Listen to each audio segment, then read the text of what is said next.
Good morning, David. Good morning, Caroline. Good morning, everyone. Apologies that we weren't able to join you yesterday. This morning's learning is dedicated, as always, in memory of all those who have Yortzeit today and all those that we're saying Kaddish for during the year. I want to share with you a brief idea relating to this period. If I was to ask you what is one of the most important ideas in the Torah, Caroline, David, what would you say? If somebody were to say to you, what is an overarching idea, theme of the Torah, what would you say? So many would say, at least between us and our fellow human being, our fellow man, it would be, V'ahavta l'recha kamocha, love your neighbor as yourself. And the Talmud Devorah, Moshe Cordova, I believe his name, he suggested that we know that the Jewish people, we are guarantors for each other. We are one entity, inextricably bound one to another. And if that's the case, says Ramosha Cordova, therefore somebody else, my portion is, or my responsibility is in you, and your responsibility is in me. In other words, there's a bit of me in you and a bit of you in me if we are one entity. And therefore, when you damage yourself, you damage another person. When you damage another person, you're actually damaging yourself, because we're all one. And we know that when it says love your neighbor as yourself, Rabbi Yisrael Salanta gave a beautiful analogy. Good morning, Peter. Good morning, Estelle. Thank you for joining us, Estelle, all the way from Stamel. He says that there were two people that were in a boat, in a rowing boat. And one of the people got out a drill, and he started drilling a hole in the boat. And his friend said to him, "What are you doing?" He says, "You're gonna sink me. We're all gonna drown." He says, "No, you don't need to worry. I'm making a hole up my end, not your end." And of course, the whole thing is preposterous, says Rabbi Yisrael Salanta, because if you make a hole in one part of the boat, that automatically brings in water to the other part of the boat. It's all one. And so we are all one entity. It's interesting, the word for is v'ahavta l'recha kamocha, loving your neighbor as yourself. The word rea is actually the same word as shepherd. And we're all familiar with the fact that many of our forefathers were actually shepherds.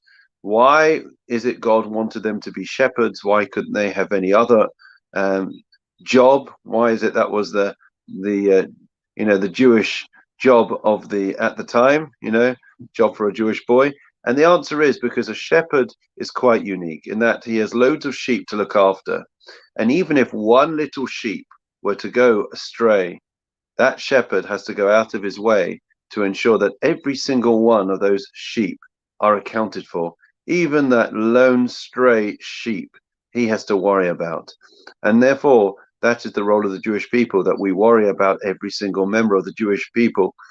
In fact, there was a poetry competition, and they were singing. They were reciting. This guy was reciting Psalm 23. The Lord is my shepherd; I shall not want. And after the judges heard everyone, saying or reciting their poetry, their psalms, whatever it was, they awarded this guy who had recited so majestically and beautifully Psalm 23. They gave him the award, and he was about to collect the prize. And just then, an alter yid, an old Jewish man, he stepped forward and he says, you said it so beautifully, but would you mind if I say Psalm 23? And he started to recite with his broken English Psalm 23. And by the time he had finished, the whole audience were in tears. And afterwards, the awardee came over to this old man, this alter yid, and he said to him, "Listen, I don't get it. I've been practicing Psalm 23 for weeks and months, and I recited it word perfect, and I got the award. But when you recited it with your broken English and your Yiddish accent, you had everyone in tears. What's the difference between the way you recited Psalm 23 and the way that I recited it?" And you know what he responded?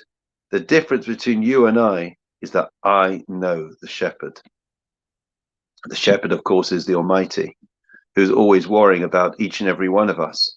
And we are expected to be and emulate the ways of the shepherd of God Almighty in caring and worrying about the needs of every single person. It's incredible. You know, there are people I know that have now taken in Ukrainian refugees, people that they don't know, people that they've never met, people that have a different language, different faith. It's extraordinary. The levels of kindness, benevolence, generosity of spirit that we are seeing in our midst. But I think as one, you know, as laudable as it is, loving your neighbor as yourself is a responsibility every second of every day for us to look out for our fellow Jew. If we don't look out for each other, I can assure you no one else is going to worry and look after ourselves. So it's a responsibility for us to worry about those that may have gone off the radar, those that may not be, you know, may not have a lot of friends, and to think about, like the shepherd in the Psalm 23, to think about how we can take care of every and any Jew and their needs. Wishing everyone well. Please God, we should be back at my desk to, no, not tomorrow. On Friday, I'll be by my desk. Tomorrow is 10 to 9. 10 to 9, I'm on a placement. So 8:50, we will start tomorrow. In the meantime, to Rebecca, Peter, Estelle, Caroline, and David, a very good morning to you all. I hope you had a wonderful Pesach. And I missed you whilst I was away, but now we are back in full swing in the summer. As you can look out your windows, it's definitely summertime, isn't it? Maybe. Have a great day. Looking forward to seeing you 8:50 tomorrow. Take care. All the very best.